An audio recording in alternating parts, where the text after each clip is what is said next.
Good morning. Welcome to our special Facebook Live series called Expert Connections, where we are interviewing experts to help all of us during this COVID-19 pandemic. This morning, we kick off our first of 3 live interviews today. Coming up today at 1 o'clock, we'll be talking to Vicki Hamilton-Allen. She is the CEO of Habitat for Humanity Capital Region. All construction work has come to a stop. So we're going to talk with Vicki about how the coronavirus is impacting her nonprofit and hear what she's doing about that. Then today, coming up at 3 o'clock, some major changes impacting the spring housing market. Amy Jackson of 517realestate.com will join us to talk about what to expect if you are if you were looking forward to that spring housing market. We're going to hear about all the changes there and what to expect. But first, a few of my very favorites are going to join us today to talk about marketing. So let me bring them in. First, we have Stephanie Barnhill. Stephanie is, let's bring that up there. Stephanie is an organizational consultant with mConnexions. Good morning, Stephanie. Good morning. Excited to be here today. And we also have Alexis joining us. Alexis is a digital marketing strategist. She's a graphic designer with mConnexions. Good morning, Alexis. Hey, Julie. And then we have Katie Rexroad, who is a writer and a strategist with mConnexions. Good morning, Katie. Hi. I know I'm so biased that I keep saying some of my favorite experts are joining us, but I'm really looking forward to this conversation. Ladies, from the outside looking in, we have been doing an extraordinary amount of Facebook Lives lately. I think we will have nearly 20 in all by the end of today alone, which might make it look like we have a lot of time on our hands. But the reality is we've actually taken many of the conversations that we've been having privately with all of our clients, and we're sharing them here on Facebook to help as many people as we can. And we've all agreed that today is time for kind of this peek behind the curtains. And I know I couldn't be doing all of these lives without all of you and your support with our team. Well, and Julie, I just want to chime in. You make these Facebook Lives look so easy, but I know, and we all know on our team, that they're a lot of effort, and it really does take a hefty amount of teamwork to make the dream work, as we say. Yes, teamwork makes the dream work. I even have my nieces and nephew now saying that, and they don't know, Steph, that it came from your husband or wherever he got it from. But absolutely, we know there are a lot of changes for businesses. We're working through them on a daily basis with our clients. We feel them here in our community. We feel them with our own business, and so thank you all for joining me to talk about the marketing aspects of this. And I want to quick say to our audience, have your questions ready. Feel free, use the chat box. Fair game, anything you want to ask. We are here to answer your marketing questions. So first, Alexis, I want to start with you. Because you work on a lot of strategy. Yeah. So as a brand or a business, what are some of the things that that people should be doing online right now? Like, what are some things that you would recommend businesses be doing? Okay, that's a great question. I know this can be kind of a scary time for businesses to figure out, okay, where's the line? You know, there was business as usual, and now there's today and where we're at. So, you know, where's that balance? So the first thing I would say for businesses just across the board is watch your tone. Don't scare people. We want to provide information that is accurate and fact-checked, but we don't want to be too doom and gloom, and we also don't want to be too cheerful. You can't ignore the fact that this is happening and that, you know, this is a scary time and it is an uncertain time, and it's okay to acknowledge that without going, you know, too far into, you know, this is a disaster and, you know, we're all really freaked out. We want to stay positive while being cognizant of what everyone, including, you know, ourselves as brands and businesses, are going through. So I think that's the biggest thing. Maintaining your brand and staying authentic. You are your brand and business, and that doesn't need to change just because we're in a different situation right now. So you want to maintain who you are. Your customers know you, your clients know you, they come to you for the services that you provide. So stick with that. You want to try to figure out how you can adjust your approach for the current circumstances, but don't make broad scale changes where you're, you know, completely changing up your messaging and what you stand for and what you're doing. stay consistent and stay authentic, and and just be real, be the brand and business that you've always been. But don't be afraid to make changes that will empower your business to be successful in the current climate. And Alexis, I'll just jump in real quick, because I love what you're saying. You're so spot on with authenticity. I think it's something that we know, especially, our team in marketing knows that authenticity is already important all the time, right? But right now with this current crisis, it feels like now more than ever, people aren't wanting to be sold to, and they're not wanting to be, feel like they're being swindled or taken advantage of during this critical time. And so it feels like that it's even more crucial now to really understand a business. If you're wanting to work with a business, what's their mission? What are they doing to give back? How are they supporting their company internally, but also externally as well? And, with every dollar that matters right now that we're spending on purchases or services, we really want to be aligned. It feels like to me, we really want to be aligned with companies that are doing good and sticking with their own brand and own mission. And so I think you're right. Authenticity is just as important now as it ever is, but even more so. Yeah, definitely. I think, you don't want to abandon your clients and your customers. You don't want to abruptly change your entire persona and who you are. I think one of the things that is so difficult about the current state of the world is there's so much uncertainty. So as a brand or business, don't feed into that. Be consistent, stay authentic, do what you can to support both your community, fellow businesses, and your clients and customers. Just letting them know that you're there for them. You're not trying to sell to them. Now is not the time to implement, your new latest and greatest sales strategy.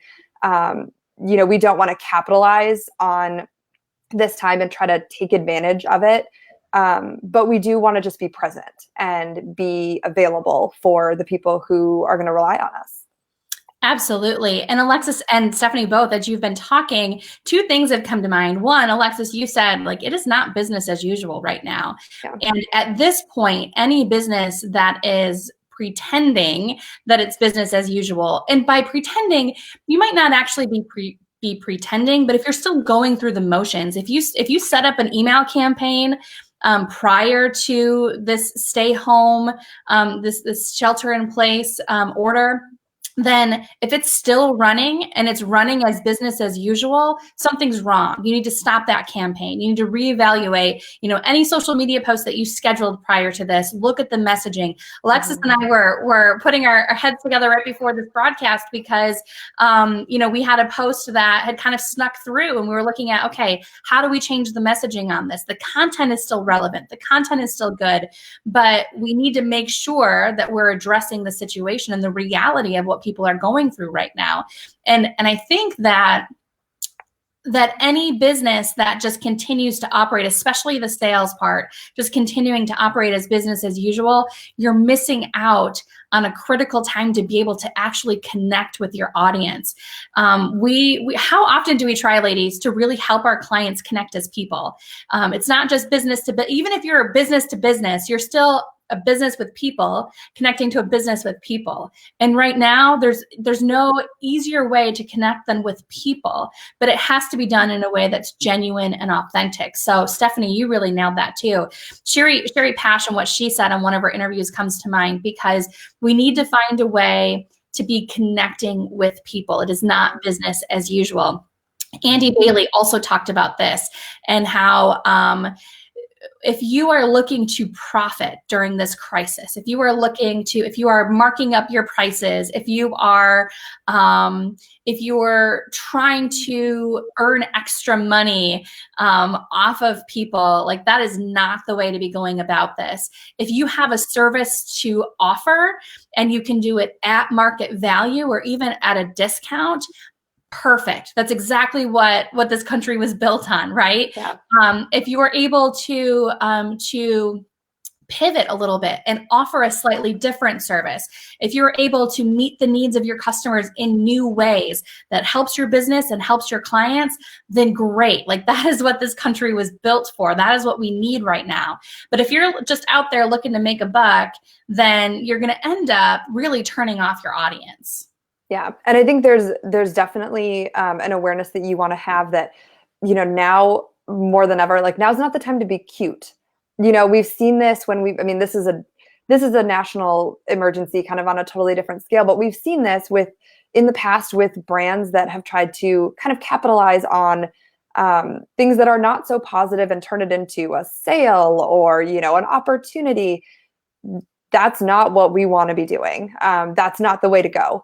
And I think it's really, really important to stay away from things like that, and to just look at, how can we support, how can we encourage, how can we connect? That's something that's obviously, we're really missing, just on a human level, connecting with people. We're all isolated, quarantined.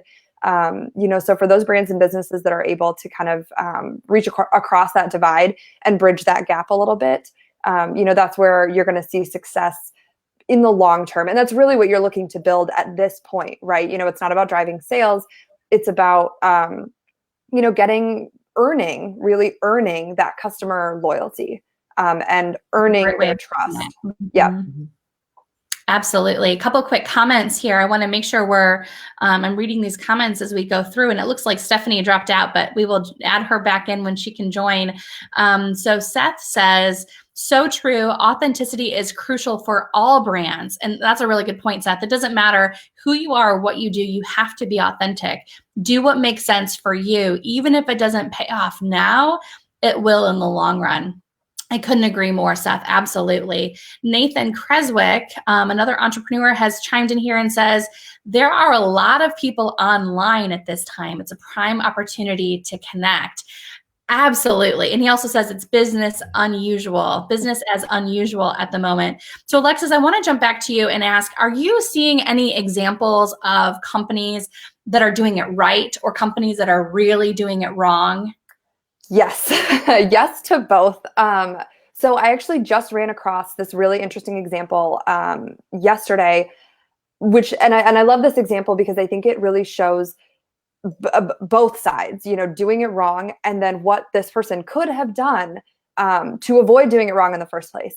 So talk about like Instagram influencers. Kristin Cavallari is a reality TV star, Instagram influencer.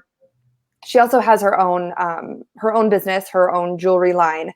And for the last few days, she has been posting on Instagram, promoting some sales that she's got going on and a new fan messaging interactive service that she wants people to join so that they can, communicate with her and hear more about her business.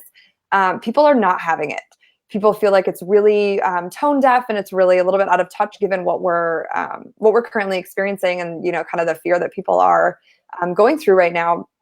They were not afraid to let her know in her Instagram comments that this is not appropriate. It didn't go well. Yeah, no, it did not go well. However, and she definitely picked up on that. So a couple of days later, she started sharing posts that were some behind the scenes at her warehouse, and behind the scenes at some of her businesses, talking about, the reason that she feels so passionately about her business right now is because she wants to keep these people employed. And these are some of the things that they're doing to keep their employees safe and, at the appropriate distance, and, sanitizing and hand washing and all of these things, and, how much she values her team and her employees. And that's why, she really wants to make sure that they stay afloat. That is good. That's what you want. That totally shows messaging, right? Yeah, it is. Totally. Like that speaks to the heart of your business. Authentic and real, and gets to your heart, and you think, oh, I want to help her if I can. Yeah, it's person to person. Yeah, so that is I love that example because I think it just shows that you can recover. If you do it wrong, that doesn't mean that you just go dark and that's it, and we're cutting it off. Yep. You can come back from it. But you just need to reevaluate. You need to rethink your approach. There are some other brands and businesses that have done similar things. KFC in recent weeks has pulled a campaign that was their finger licking good campaign. Not something you want to be promoting at this moment. Hershey candy. As we're all trying really hard not to touch our faces. Hershey Candies has also pulled a campaign that was like, it was a give a stranger a candy bar, which is a great campaign in the old world, not so much in our social distancing. Yeah. But then you've got brands like Netflix that implemented that viewing party option so that you can watch movies and TV shows with friends live, and you can all be at the same time. We've got businesses actually here up in Traverse City in northern Michigan that are distilleries that are making hand sanitizer. So they're maintaining their status as a small business that is here for the community and providing a service. It's not the service they were providing before exactly, but it's the service that's needed right now that they can use their facilities for. And there are examples of those types of things all across the country. But I'm a particular fan of that because it's happening right here in my community. But so there are good things happening. But I think as a brand and a company, you have to be brave enough to evaluate your current strategy and to be able to make that step and say, okay, this isn't going to work. We got to put this on hold. We're going to do something a little bit different. Absolutely. And I think for a lot of businesses, looking at it from this logical perspective, it's a really hard place to be in right now, because on one side we have this, and I'm gonna totally like overly summarize this, but we have this really horrible thing that's happening. It's affecting us personally. It's affecting our friends, our families, our entire communities. And so we have this really horrible thing that's happening, and we're trying to figure out how to deal with that. On the other side, we also have businesses that whether you own a business or whether you work for a business, we all rely on businesses to pay our bills. And so you have kind of this push-pull of the emotional side and then the logical side of, okay, I still want to keep my team employed. I still want to be able to pay my mortgage. I want to keep the lights on. So it's this back and forth pull, I think, where we want to be able to help, but we also need to think about how do we keep these businesses with cash flowing and keep people employed and keep things moving, keep our economy going, while at the same time our nurses and doctors and medical staff and grocery store workers and people are on the front lines, keeping, working on this actual pandemic. And so I think, Alexis, a lot of what you're saying is not just brand messaging, but also how we're in general communicating both internally and externally. And so, Katie, I want to turn to you because you wrote for us a really great blog about internal messaging. So I want to ask, when it comes to, and real quickly, so Nathan says customers are looking for reassurance at this time. And Nathan owns 𝗥𝗲𝗺𝗰𝗴 Farms. And so Nathan, I know you're really feeling that right now as well. Thank you for all you're doing and all that your team is doing, as you, I know, have been working really long days to help keep up with the demand for food right now. But Nathan, I wanted to point out your comment because customers are looking for reassurance. And I think internally staff and employees are looking for that as well. So Katie, how should people be communicating with their employees during this time? Thanks, Julie. I think authenticity is very applicable when you look at the internal group as well. Ultimately, your employees are going to help determine how well you do post-crisis. Are you being authentic with them? Are you being consistent and clear and messaging? I mean, everybody knows there's something terrible happening. So it's okay to acknowledge that and to say, we're doing as much as we can to get through this. Our goal is to keep the company going, and their goal is to have a job. So really it's a team, it's a team effort. So, you should be communicating quickly. You should be communicating often. You should also communicate well. Unlike me, just there.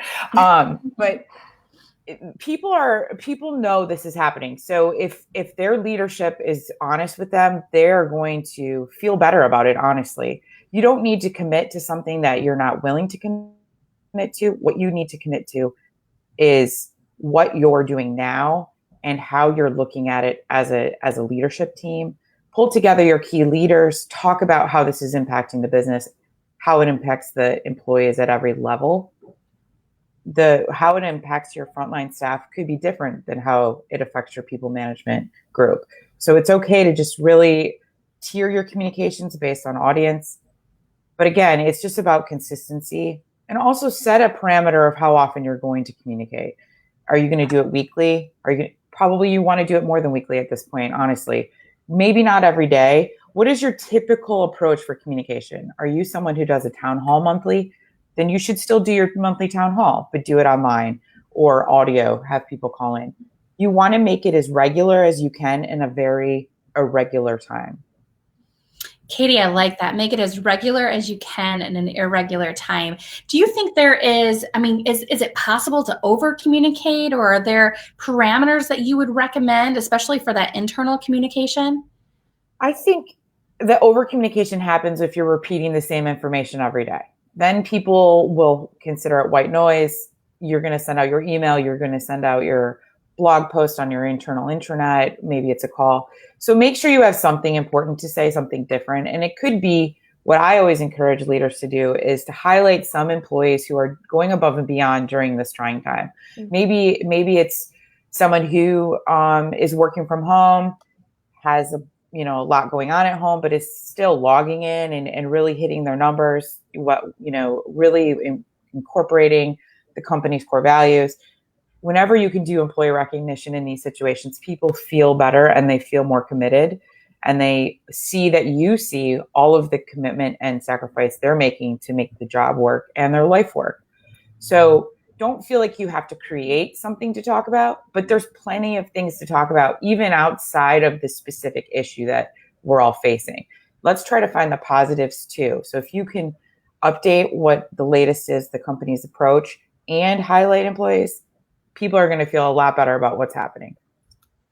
Absolutely. I could not agree more. I think to kind of get vulnerable for a moment here, because I think that's the space we're all in right now, our audience included. We have a member of our team who has been personally affected by COVID, and in fact, attending a funeral today. And so I think we can't underscore it enough. Check in with your team, know what they're dealing with, whether they're dealing with it directly or indirectly. What are their concerns? What are their worries? How are you making sure that your leadership team is there to provide support for them? How are you providing support for your leadership team in return?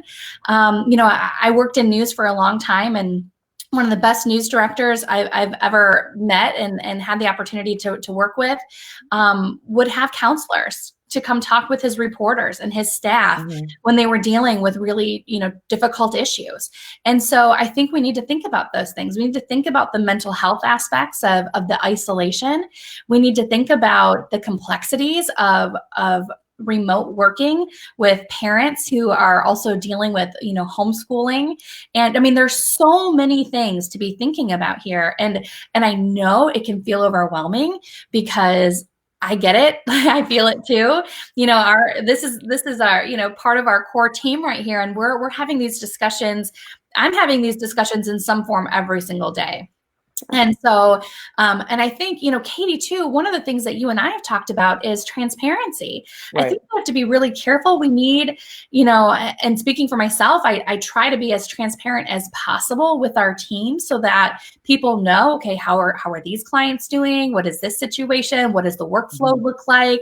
But also, being guarded in whatever way that I have to be, so that I'm not taking my anxieties and putting them off onto the team. We don't want this transference of stress to happen either. I mean, I think if we have a well-functioning leadership team, we have certain people who are dealing with certain aspects, within the machinery of how the company works. And so we're all dealing with, we're kind of staying in our lane, but then there to listen and help, when we need it. So I think there has to be, Katie, would you agree there has to be a balance of transparency, but also we don't want our interns to worry about the health of our company. I mean, so there's, how do you recommend that companies kind of balance that?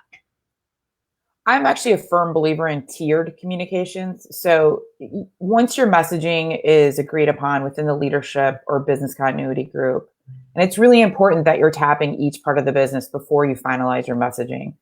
Confirm with your CIO, confirm with your head of operations. Does this make sense? Is this really what's happening? Because at the end of the day, you have to be truthful.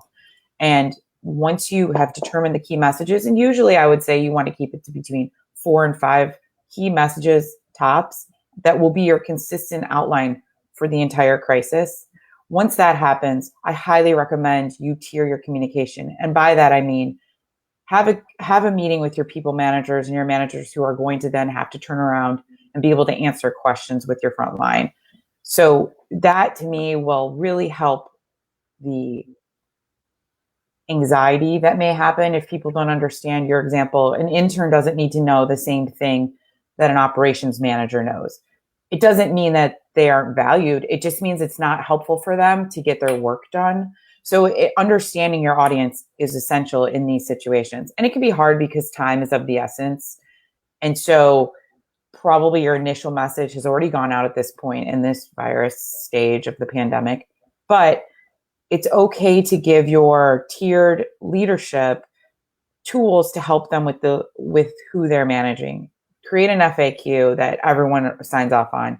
Think of the worst case scenario questions that you might get and have answers for them. They don't have to be the answers to the question. They have to be an answer that says, we hear you, we understand, we know you have this question, we don't have the answer, we're working on it. And that's okay, especially right now when, as we've said throughout this discussion, we know there are so many questions. Every day we get national and international news that is changing deadlines. We just got pushed out to April 3rd, and then three or 4 days ago, we were hoping that everyone would be in a good position before Easter. Every day I feel like my school district is sending us some new communication about homeschooling and deadlines and when will our kids go back and when you can pick up information. All of that is coming at us constantly. So that is not something to be concerned about. What your concern should be is the people in your team are your greatest assets. So let's make sure that they feel good today and tomorrow about where they work and who's leading them through this. And you do it in your internal communication is what's going to make the difference. And it's okay. It's really important that I'm going to say this again. It's okay to not have the answer. It's okay. No one expects you to have everything. It's better to not have the answer and own that than to say something that you're going to someday have to justify and take back. Absolutely, Katie. Just to jump in, I absolutely love what you're saying, and especially the tiered approach method of, there are certain people that are going to have more information. There are certain people that are going to have a little less information depending on what their roles and responsibilities are within the company. And just to highlight the importance of transparency. So I believe that, unnecessarily keeping employees on pins and needles for a long period of time is not good for morale, right? So we're all on pins and needles right now on some level. So being able to address, the concerns and the worries and the fears of employees to the best of your ability from the right person. Maybe that's the executive team, the top of the company, maybe that's their supervisor, maybe it's, some mid-level management that is stepping in. I think that whoever that appropriate person or role is, and of course it should probably be coming from different areas, from multiple areas within the company, but making sure that those are honest and real, but not alarming. I think if we choose to inform and not alarm, then that will kind of steer the messaging that we're sharing with the rest of the team. Also, I think this is a really unique opportunity to help leadership make an extra special connection with their team. We're all going through this at the same time for the first time through this pandemic. So now leadership, these companies have an incredible opportunity to build trust with their staff and with their team. They have an opportunity to make connections that otherwise they may not be able to have, that opportunity to do so because of the crisis that we're going through. So while not keeping them in the dark and making sure that you are addressing things authentically, you can also use terms like we and us. I know everyone keeps hearing, we're in this together, but that's true. The reality is it's true. We are on some level all in this together, and we are responsible for our health and the health of everyone else in our family and community. And that really, those are the ties that bind right now. And so I think that if a lot of companies and leadership can kind of be inclusive in their messaging and in their statements, and maybe you can make those addresses through conferencing like we're doing, so people can see you, they can see their CEO, they can see their manager, they can see the look on their face, they can see their body language, smile, use, put your eyebrows up, make sure that you're not up here saying, oh my gosh, what are we going to do? You're thinking, hey, we're in this together. We've got this. We'll inform you to the best of our abilities. When we have information, we'll keep you updated. We're here for you. So just really making sure that those messages are honest, but they're also positive and uplifting, and letting them know that they can trust you to the best of their ability right now. And I think in this day and age, when you think about those methods of communication, Stephanie, like you said, using video and really trying to get, put your face in front of people, we're really lucky in a lot of ways that this is occurring now and not, 50 years from now, or 50 years ago. We have so many tools to be able to continue to establish that human connection that you wouldn't have if you can't see people face to face.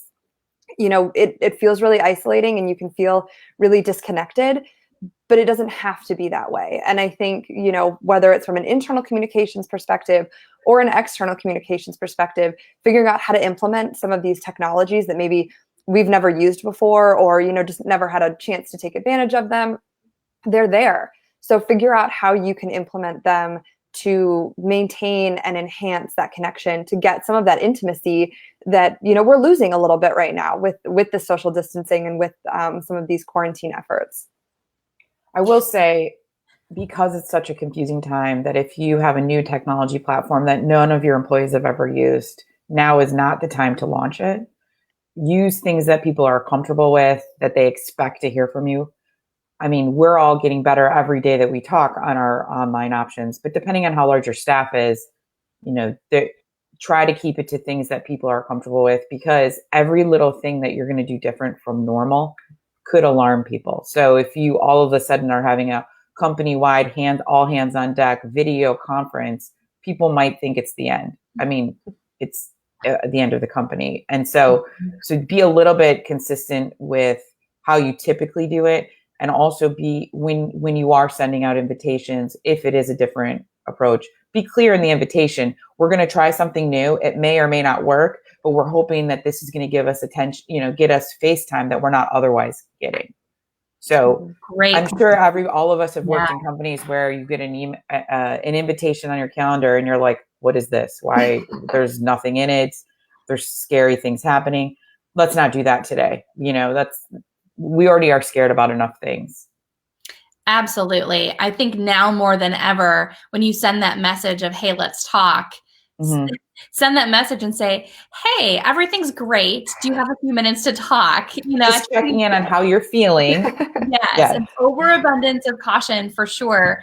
And also, a couple ideas that our team has implemented that may be helpful. And if our audience wants to chime in, we'd love to hear what you're doing too. There are times when the team probably hates me for this, but there are times when I will say, hey, this is going to be a video call. I don't care if you're in your jammies. I don't care if you showered today, like video call, because it really helps our communication. And we really, truly don't, you should have seen us all practicing this yesterday, making sure the technology worked. None of us were camera ready. And that was okay. Just to be able to see faces, and like Stephanie was saying, like, you see those reactions, you can read the body language, you can tell if there's someone you should follow up with outside of that group call to see what's going on. I want to go through some of these comments. We have some really great comments here, and I apologize, Katie and Stephanie, I think these comments are going to cover your faces. So bear with me here. Seth Barnhill says, yes, transparency in employee communications is always important, but seems more necessary than ever. Absolutely, Seth. Could not agree more. Natalie says, great ideas. Couldn't agree more on the communication and being transparent. I think transparency is really key. Both of you, Stephanie and Katie, nailed it in talking about that. Jill says, great points. Handling anxiety is so very important. We are all feeling it, even if the sources of it are different. Jill, yes. I think that is so huge. Recognizing what people are going through in their personal lives, and that there is no real distinction right now, especially with everyone at home. It's a very difficult distinction between personal and professional. We are just all humans dealing with this together, and we're going to go through different stages of it. One of our clients, Joy Smarter, is a psychotherapist out of Chicago, and she was on with us live a couple weeks ago talking about the different stages of what people are going through, the different stages of grief as we're dealing with this. And so I think we need to recognize, even throughout the course of a normal conversation, that it's not business as usual for any of us. A couple more quick comments here. I love this one from Nathan. Farmer, by the way. Nathan says, as a manager, I behave as a duck. Calm, cool, and collected on the surface, paddling like mad underneath. I love that. I think we are all feeling that right now. And I think that really emphasizes a point as well, that as leaders, and when I say leader, you can be the intern and be a leader. You can be calm, cool, and collected, up top. We were joking about the COVID mullet where we're all like nice and professional up top and then pajama pants on the bottom or whatever. It's kind of the same idea with this duck. Like, you can be calm, cool, and collected. So when I talk about a leader, I'm not talking about what position you are in a business either. We all have leadership roles and strengths that rise to the surface.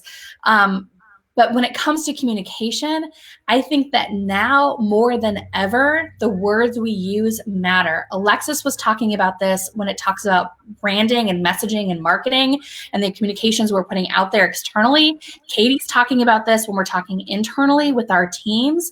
Words matter, especially in a crisis, especially when there's heightened anxiety. When I worked in a newsroom, I learned a lesson very early on when I was in my early 20s, when I was an executive producer working behind the scenes. So it's chaos and there are all these moving parts and pieces. And there are times when you're under pressure where you might just kind of snap at someone, right? Where you just kind of like, oh, let's just get it done. But I learned that that's when it matters most to stay calm. When everyone else is feeling crazy, even if on the inside, even if you're paddling under the water like Nathan, frantically, the more calm and cool and collected you stay, the more that's going to rub off on everyone around you so you can actually get the job done.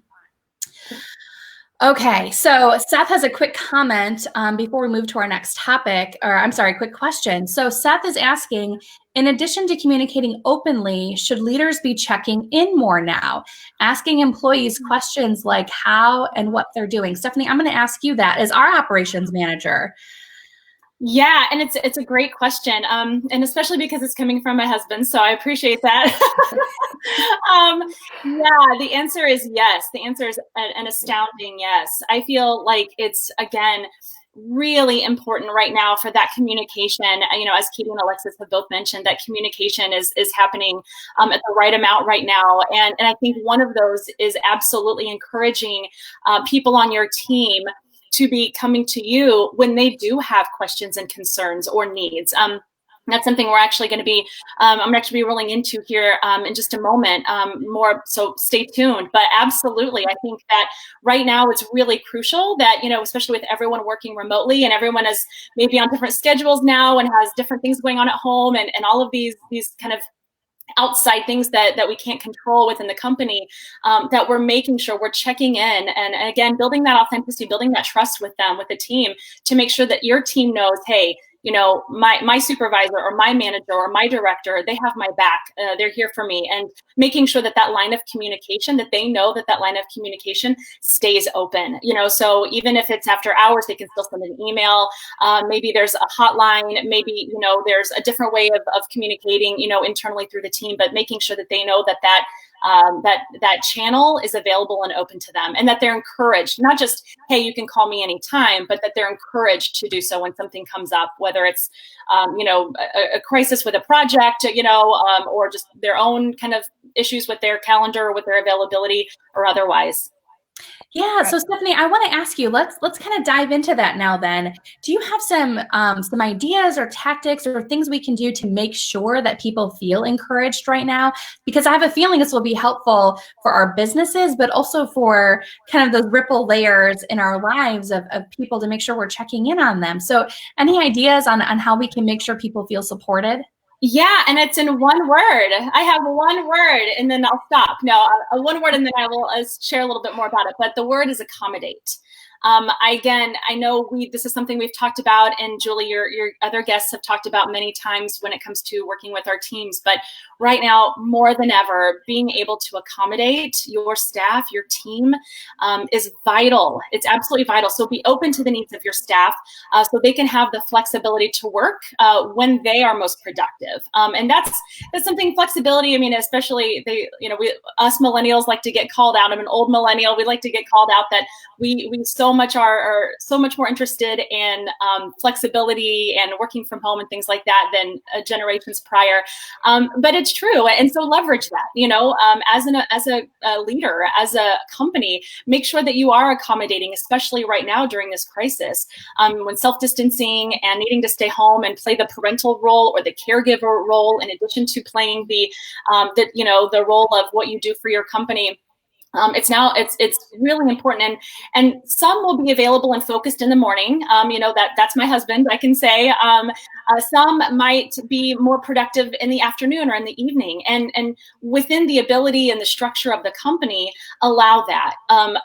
Hear what they're saying, hear what your staff is saying, and if they're like, listen, I'm on dad duty, I'm on mom duty in the morning. I can't step away from it right now because I don't have someone here helping, or whatever that looks like for them. Just be open and adaptable to the best you can. Sometimes things, there are things that have to happen at certain times, but for the most part, really lend that ability for them to make choices around their schedule, as long as they're getting the work done. If they're getting the work done and they're doing good, then hey, let them have that freedom, and let them build their workday around their overall schedule. Plus, your staff may need varying levels of guidance versus independence right now. Some might need over communication. Some might need uninterrupted time to finish a project. Some might need heightened organization and protocol, whereas other staff might need more of a more flexible approach. And so that's what you were saying earlier. I want to get back to that, is really understand the needs of your team, and that it's not all going to be the same. And while you can't have all of your ducks in a row all the time, you can't accommodate everyone's needs on every aspect.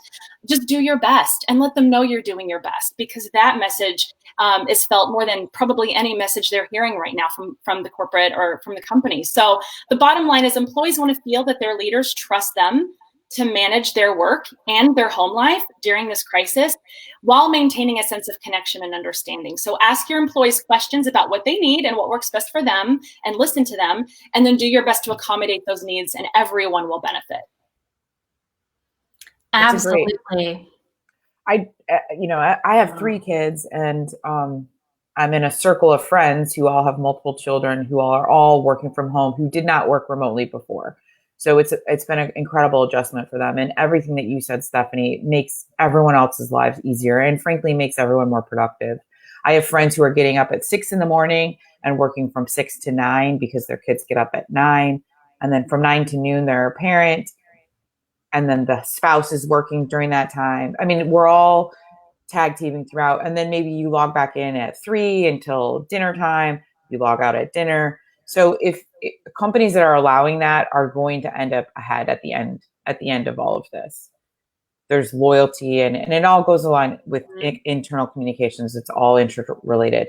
If you feel your employee is taking advantage of it, then you should say something and say, listen, we agreed to this, and you're doing this. How can we work together to get there? Mm-hmm. Absolutely. And, Alexis, I know this is something that you talk about quite a bit, because we were a virtual agency before this epidemic happened, right? And so some of these nuances of working remotely and juggling, being at home and maybe getting distracted or thinking about the laundry or dishes or whatever when really it's work time. Those are things that we've all encountered before. So for us, it's maybe a little bit different as we adjust. But I have to point out, and Alexis, I know you have more tips on this. I have to point out that for your own sanity, you have to designate work time and home time. And even if you are not juggling kids, or even if you suddenly have all this extra time, work might be a great distraction right now. Awesome, dive in. But make sure, I'll tell you what Stephanie tells me all the time, because I'm guilty of this. Even before coronavirus was even in my vocabulary, I was guilty of this. Make sure that when you're off the clock, you're off the clock. Like, you need that mental time to reset for your emotional well-being, your mental well-being. But Alexis, I know you have some ideas on this too, on how you kind of differentiate between personal time and professional time. Yeah, working from home is such an adjustment. And I don't think that you really understand how much of an adjustment it is until you do it. And now, I've been working from home full time for about 2 years now. And it's been really interesting for me to see friends and family who are, now making this change that otherwise would never have done this, would never have had the opportunity to work from home. I think that the advice that I can give for working from home in the current climate is, like you said, Julie, to designate not only just work time and non-work time, but workspace and non-work space. Setting up, even if you can't at this point set aside an entire room of your house to be your office, but really setting aside a space where, this is where my laptop or my monitor or whatever it is goes. And when I'm in that space, I'm working. And then at a certain point, even if it's just for an hour or a half an hour or whatever window of time, when I walk away from that space, I'm away from it. And I'm focusing just like you would if you left the office and came home, that you give yourself an opportunity to take something of a break, not just a physical break, but also a mental break. Right now it's a little bit harder. 6 months ago, I would have said, make sure that you're leaving the house and that you're going out and that you're doing things. It's harder to do that now, but you still can. You still can leave the house and go for a walk, take the dog out, take the kids out, take yourself out, go for a walk by yourself. You can, like we said earlier, taking advantage of technology, call your friends, FaceTime, call your coworkers, the people that maybe you sit next to and you would talk to all day long, give them a call, spend a couple of minutes on the phone, check in with them about work, check in with them about your personal life. Maintaining those connections are so important. And it's part of what makes working from home a little bit of a challenge, because it can feel really isolating, and at no time more so than right now. So it is really important to continue to make those connections in whatever way you can, even though it's a little bit different than than you might have done it before. But I think those two things, setting that space, giving yourself a place to walk away from in order to come back to home time and you time, and continuing to reach out to people and to make those connections and keep those connections, both professionally and personally. Those things, I think, will really help people kind of ride this out and weather this storm and feel good about it when it's all over.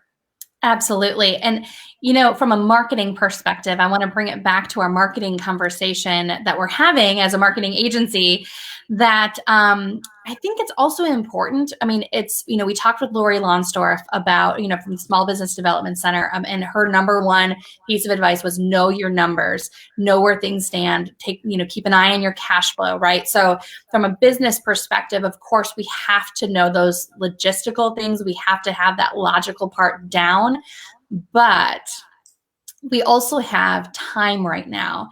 Set aside time, and that might mean setting aside space, like physical space in your house, but set aside time for the creative part as well. Because from a marketing perspective, if you can step away and take a walk and come back, you're going to feel so much more creative. And think about the time and the opportunity we have right now to look at this big picture marketing strategy, to look at, okay, COVID has impacted and changed everything about how I'm wording things, what I'm wording, what we're actually putting out there, and take that creative space to actually think about it and start putting together. It might just be a plan for the next week. It might just be a plan to get you through this week. But what messages do I need to communicate? What are my business goals to keep my business running? But then what language can I use between what Alexis and Katie have said? What words are going to reach my audience? What words are going to be authentic? What words are going to be a little transparent so that we can make those connections, but also because like Alexis, you were giving the great example of the influencer. When she wasn't transparent, it looked like she was selling. When she was transparent, suddenly those sales turned into keeping the lights on for her team. And so when I say transparency in our messaging, we don't need to be telling people all of our business and, insider information, but that transparency in this is a situation that's affecting everyone, and here's what we're doing about it. That's what I mean by transparency. Okay, so I have one more question for Stephanie, but before I do that, I'm actually, Stephanie, I'm going to pull you up full screen so I can also put this comment on the screen, because this is going to help us transition. So Natalie says, my manager has been reaching out to us often just to check in to see how we are doing mentally right now. She's letting her team know that she's there for us, even if we just need to vent. Worry, anxiety, I appreciated that. She genuinely cares about our well-being, and it has helped.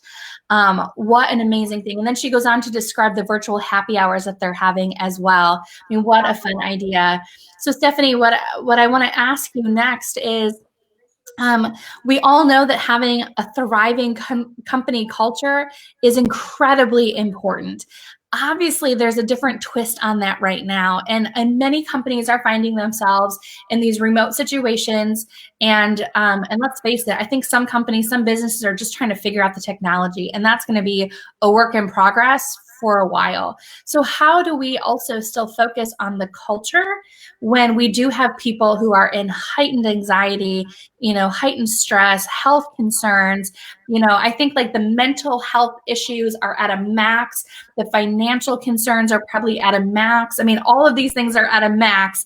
Plus now we're working from home and trying to figure this all out. So what in the world can we do to be able to still focus on our people and focus on creating a thriving and not just surviving company culture? Oh, that is the question. Oh my goodness, a great question. And Natalie, I just want to say how awesome that your leader, that your management is so in tune and reaching out and keeping those lines of communication open and doing virtual happy hours. That is crucial. That is such an example of what many companies and organizations should be doing right now. So thank you so much for sharing that. So workplace culture is always vital to the lifeblood of a company. I mean, studies show culture can greatly impact productivity, sales, especially turnover and burnout. Oh my goodness, look at our healthcare system right now. Bless their hearts, they're working night and day. So when employees feel when they are valued, when they feel they're appreciated, when they're safe, when they're included, they are more likely to remain loyal to the company. They're more likely to be productive, healthy. So the workplace environment does play a significant role of a company culture, the environment itself, but thankfully it's not the only factor. Because right now so many of us are working remote. So I have three things I want to highlight as far as kind of my top three would be right now. And that's one, communicate your appreciation. Two, show that you value your staff and your team, your employees. And three, give grace.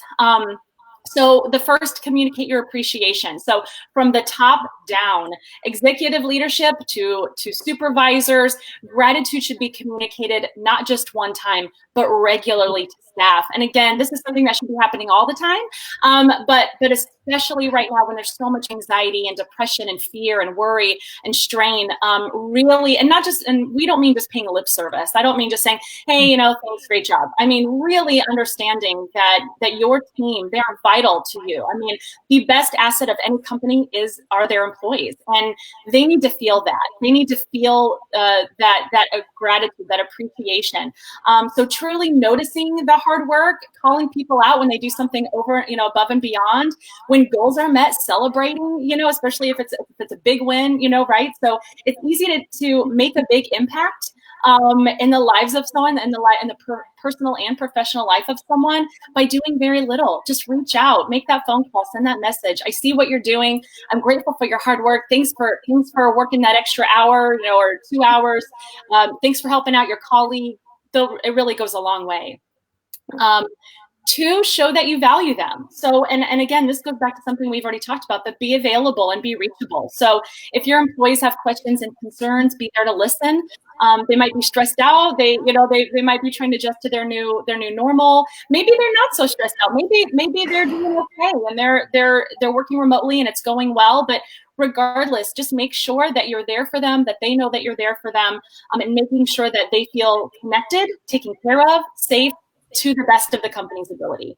And the last is give grace. If an employee makes a mistake right now, if they miss the mark in some way, if they have an error, show some grace. And let's have grace for all of us, not just leadership to employees, but for our leadership too, and for each other, for our friends and our families. We're going through something, that none of us have ever been through in our lifetime, and it's scary. And it's people are going to lose their businesses, they're going to lose their homes, people are going to get sick, and they already are getting sick and losing lives. So now is not the time to nitpick. Now is the time to give grace and to show up for each other, both professionally and personally. We don't know what our colleagues and what our team is going through mentally, emotionally, financially, or physically in a working from home environment. So, and if they're in healthcare, forget about it. They're working long hours.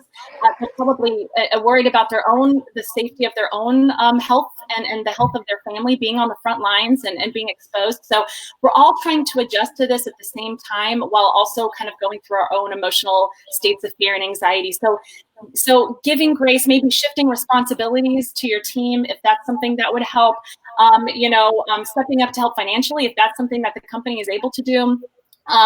But at the very least, giving grace for errors and mistakes, knowing that the big picture is much more important than that little error they made on that spreadsheet. I mean, really, what's happening right now and the way we show up for each other and the way we show up for our company and for our colleagues and for our families, that shows the integrity of the company, that shows the integrity of the person. And let's show that more than, and show up in that way more than criticizing. Steph, I love what you just said about thinking not just of what's happening in this moment, this one small error, this one small situation, but thinking big picture. Because that, and I know one of our, Julie, one of your speakers that you talked with last week talked about that same thing, that this is a long-term situation. So we want to look, we want to look to the future. You want to look, whether you're talking, doesn't matter what you're talking about, whether it's internal communications, external communications, and branding, messaging, working one-on-one with your staff. This is a long-term situation and we're in it for the long haul. So we have to be planning ahead and thinking, forward thinking and future thinking. And that means, like you said, Stephanie, allowing ourselves that opportunity to get used to what's going on, get comfortable with it, learn it, understand it, and figure out how we can plan for the future success of our company, our employees, but we don't want to lose sight of the future. And it can seem like a really uncertain, scary thing to think about, gosh, what's going to come next? But really, that's what we all need to be looking at. That's where our minds need to be is long-term, both internally and externally. Absolutely. And everything that you both have said, that all of you have said, applies to our marketing as well. So everything we are talking about as far as communicating with our team, we should be doing in some level with our larger audience, with our clients, with our potential clients, with our social media audience, with our email audience. All of these are part of the tactics that we use when it comes to marketing. I've had so many conversations this week with obviously with our clients, with other business owners who are talking about how do they change their communications, what should they be doing right now, where do they even start? And I would say that if you're looking for that starting point, the starting point is this: making connections. And I know we say that a lot around here because it's in our name, but it's in our name for a reason, because we really believe that marketing is all about the relationships. It's all about the connections we're making. And now more than ever, those connections matter. And we're seeing a lot of backlash, as Alexis was talking about, a lot of backlash from companies, a lot of major, brands that have been positioning themselves that perhaps looks like the perception maybe that they are positioning themselves for profit instead of for the good of their team or for the good of their clients and customers. That is not the kind of communication you want to be having about your company.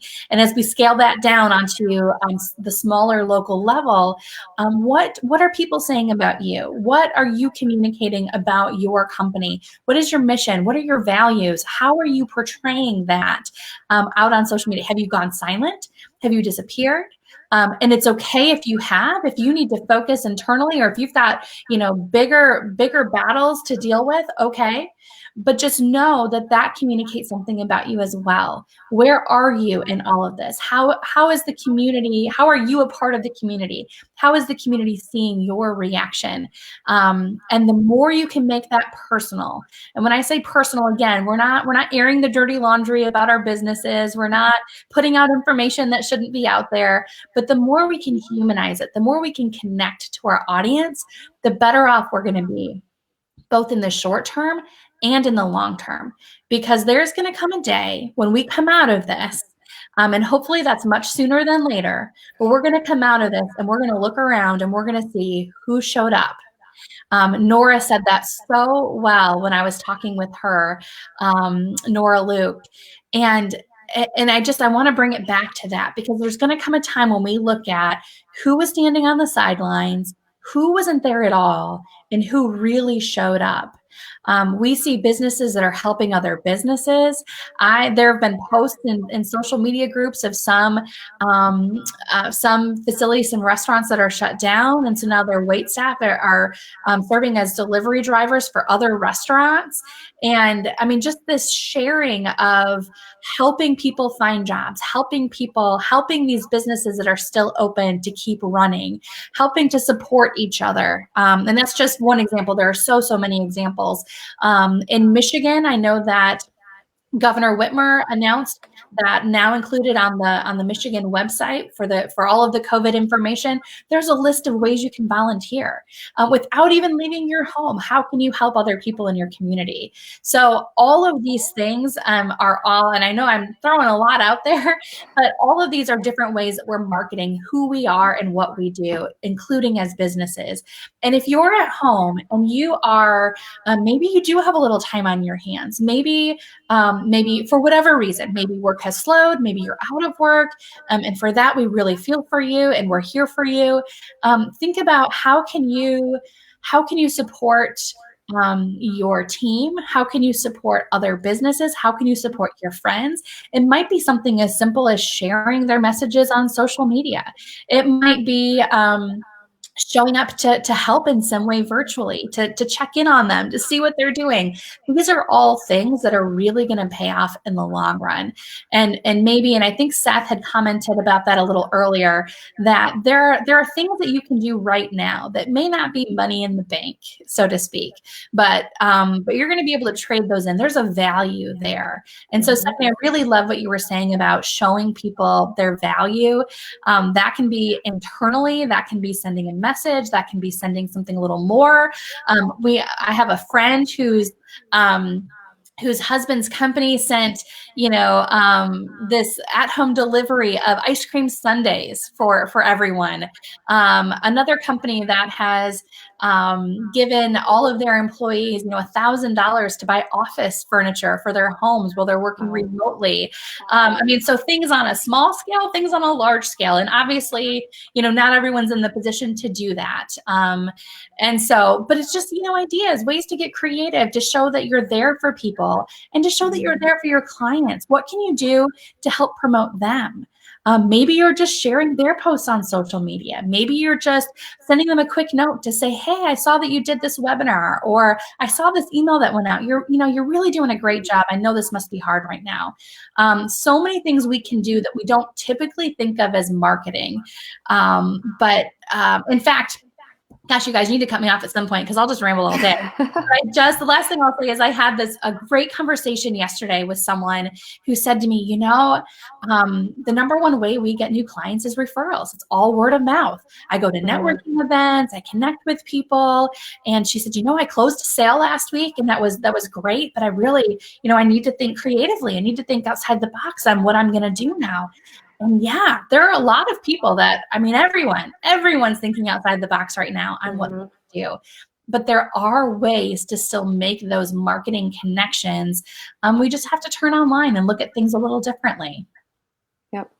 Absolutely. Ladies, I guess I should open it up to see if we have any other questions. This has been such a great conversation. You guys are really, you're killing it out there. Thanks for everything that you're doing for mConnexions and our clients. Thanks for adding your discussion points. I'm going to ask you in just a moment for just a one-liner from you. If there's one thing you want to make sure that our audience takes away from today. So real quickly, thank you, Nathan. Nathan says, excellent discussion. And thank you to all of our audience for joining in on this discussion. A lot of really great comments and questions here. So thank you for that. So, okay, ladies, let's do a quick round robin. I'm going to start with you, Alexis. One thing that you want to make sure our audience takes away from this discussion. I think the one thing would be that now is the chance, like you said, Julie, to connect. Now is the chance to demonstrate to your clients and your customers why they support you in the first place. Now is a chance to earn their trust and their loyalty and to show up and to show them that you're going to be there and that you're going to continue to be there in whatever format that looks like for them for the long run. Stephanie, what about you? I think my one-liner would be present. Just remember to be present to the best of your ability. Sometimes we're a little, forward thinking or past thinking, but I think right now for yourself, for your family, for your employees, for your colleagues, be present, be engaged, be in the moment when as much as you can, just so that way you can be available for them and they can be available for you. Katie. I think I'm going to go with be truthful and authentic, whether you're communicating with your own employees, your clients, your potential clients. That's going to take you through this. Always stick with the truth and be authentic. And remember, it's okay if you don't have the answers. I love it. And I guess I have to throw in there too. Otherwise it wouldn't be fair to put you all on the spot. I really think, and this goes back to a conversation I had with one of our guests previously, the phrase that we're in this together sounds cliche, it sounds overused at this point, but if you really make those words matter, if you really believe in that and really live that right now, then it makes this whole crazy mess that much easier to bear. And I'll tie that back into marketing. We're in this together when it comes to our marketing too, because remember, marketing is all about promoting who we are. So if we're authentic, as Katie said, and truthful, if we are present, as Stephanie said, and like Alexis said, if we are connecting to each other, then that's what we're promoting, then we're winning in our marketing. And that's really what it's all about. So ladies, thank you so much for joining me. This was, you're all, I know how incredibly talented you are, but really thank you for sharing your time today with our audience and really connecting online. Well, thank you, Julie. And thank you, Julie, for leading our team with such grace and boldness and fearlessness. You may not feel that way, but we are so grateful for you and for all that you are doing through these Facebook Lives and for our team and for all of our clients as well. So thank you. Thanks, Deb. I don't know about the fearlessness, but I've got the transparency part down. And it all starts with the tribe. So thank you so much. Okay, so we have 2 more lives coming up for you today. In order to best serve our team, our clients, our families, we are putting all of our lives on today, Tuesday, and Thursday. And so coming up later today, we have at 1 o'clock, so just under an hour from now, and be talking to Vicki Hamilton-Allen. She's the CEO of Habitat for Humanity Capital Region. All of their work has come to a stop. Talk about a cross market nonprofit, because you've got the nonprofit world, we have the construction world, we have the retail world with their restore. So we're going to talk with Vicki about how the coronavirus is impacting nonprofits. Then at 3 o'clock, some major changes impacting the spring housing market. So we're going to talk with Amy Jackson of 517realestate.com, Coldwell Banker, to talk about what to expect if you were looking to put your house on the market this year. So all of that is coming up later today. I hope you can join us, and we will see you then. Stay well, everyone.